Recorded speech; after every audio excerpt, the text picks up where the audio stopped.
Good morning, it's MJ, and this is a general reading for the collective using the mock-up deck for the Guardian of the Night Tarot. This is the last day to pre-order this deck, so if you like what you've been seeing and you want to make sure you get a copy, please pre-order. Like I said yesterday, I'm probably not going to have too many extras, so let's get right to it for today's reading. This is the general reading for the collective for... what day is today? Friday. Oh my gosh, Friday, July 3rd. And I hope everyone is getting ready to have a lovely weekend here in the States. Well, I hope you have a lovely weekend wherever you are, but here it's a holiday.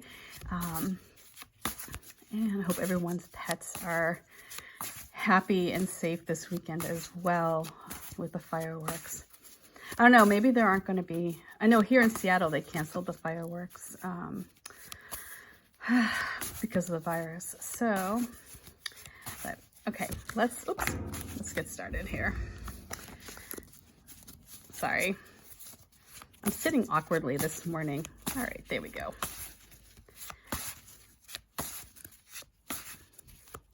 Okay.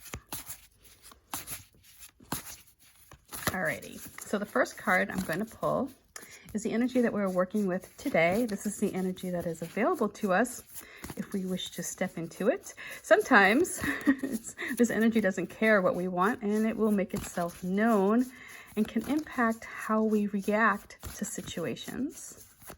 So what are we working with today? Ooh, we're working with the Nine of Swords. So the Nine of Swords for the Guardian of the Night Tarot focuses really on anxiety, and those thoughts that keep you up at night. And it's about feeling as though you're not doing enough. You know, you're second guessing yourself. You're wondering if there's a different move you could make. You know, we have this polar bear mom here, and she's looking out into this, you know, I wanted to create this background that seems almost polluted. Because that's what we have going on up in the Arctic. And so she's concerned that where she found herself with her little cub here is not exactly the best place to be for her family, that she's not keeping her cub safe. And so these are the thoughts that's keeping her up at night. Any parent can tell you, you know, if there's one thing that's going to keep you up at night, it's going to be that fear that you're not doing something right, or that you're not doing enough for your kids. So that's what we have going on here. She's looking outward. She's second guessing herself. So if you're in this position, you may be feeling a little bit more inclined to step back and go, oh, am I doing this right? You may not be so confident in the action that you're taking. And that kind of goes back to yesterday's finding clarity. You know, when you have a clear vision, you know what you're doing. So this may be where that vision becomes a bit muddied, and you may find yourself up second guessing your decisions, and second guessing which direction you're moving in, or if the goal you had in mind is even one that you want to pursue anymore. Is it worth it? So here, we have this, you can almost sense the longing in her face for a time of calm and having peace of mind. You know, it's like, I think we all want peace of mind, right? So let's see what comes up. Because sometimes out of anxiety, by the way, good things can occur. We can perhaps open the door to understanding a situation better. We may, discover, something that we did miss, along the way. Maybe an opportunity that is out there, and it only took that second guess, that moment of second guessing yourself to realize that there was something else out there. So, all right, let's see what we have coming up. Ooh, we have the pangolin. So the pangolin is about protecting yourself and going inward.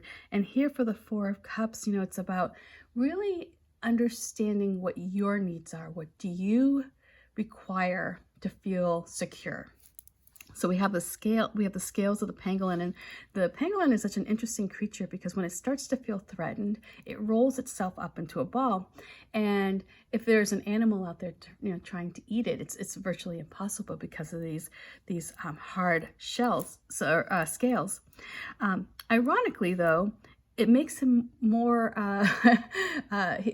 easily accessible to poachers, because the poachers just, use gloves and they just pick them up and put them into baskets. So when figuring out, through the evolution process, poachers probably were not in the equation so many years ago. So here we have this pangolin. He's hanging from a tree, kind of like the hangman, in that, it's about taking time to go inward, to analyze your situation. What is going to protect you at this time? Is there an opportunity here that you're missing? Is there something that isn't in your focus, because you need to see your situation from a different perspective? We have the fireflies down here too, illuminating the 3 cups that you have, showing that you do have things in place. You are in a good place emotionally speaking, but it's time for a little bit of self-care. It's time for a little self-preservation. So let's see what advice comes up. We can pull all of this together.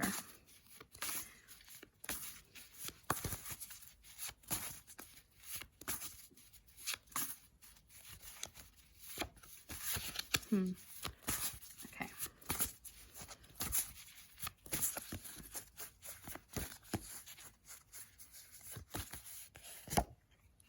Ooh, judgment. So the vibe I'm getting with this one is it's a good weekend to perhaps become a bit of a hermit, to become maybe a little bit of a recluse and take some time for yourself. This anxiety needs to be resolved. So we need to figure out what's going on here with this. What are the areas that are causing you stress? What are the areas in your life that are keeping you up at night? Once you figure that out, once you go inward and you focus on how best to protect yourself, how best to move forward, where you can eliminate this energy of anxiety, but you're not going to get there through quick action. Pretty much like yesterday with the high priestess, this is really a good time to find your center, find where you need to be in this world, and you're only going to get that way from taking some time to meditate, taking some time to just sort of sit in your anxiety. Allow it time to play around in your brain a little bit in a controlled fashion. Control the situation, control your emotions here, but at the same time focus your energy on being kind and compassionate inward. There is a call to change. There's a call to rise up. Oops, speaking of rising up, that was Layla. Sorry, jumping on the camera. Or on my holder for the camera. So here we have the Judgment card, and you can see here this, let's see if I can get in here. This snake has shed its old skin. It's moving on. It's developing. It's growing. It's letting go of the past. So the message I'm getting with this is to free yourself of this anxiety that may be circling you today, or maybe weighing you down. Go inward, check in with yourself. What beliefs are holding you back? What part of yourself can you acknowledge and accept, right? I mean, that's really part of it, is we have to accept ourselves for who we are, warts and all, our good points, our bad points. Accept that you are a perfect human being. You came into this world perfect, and you're going to leave this world as a perfect being. Where you go along the way is up to you. And this is really about shedding the past and moving forward. But you're not going to get that way, I don't think, until you can take some time to just go inward. And you can see here, there's like the skin. You can see there's like the thorns here that would once keep you contained and immobile. You're rising up out of that. You can see it's just this like freedom that comes from this time of judgment, of acceptance. Being okay with who you are and knowing that you're growing, you know? It's like, this may have been you in the past, but it's not you tomorrow, you know? We change, we shed our skin daily, you know? Some of us want to hang on to who we once were and perhaps punish ourselves for mistakes in the past over and over and over again, right? But it's time to let things go. It's time to rise up. So much love, peace. I hope you have a wonderful weekend, and I will check back with you on Monday. Peace. Bye.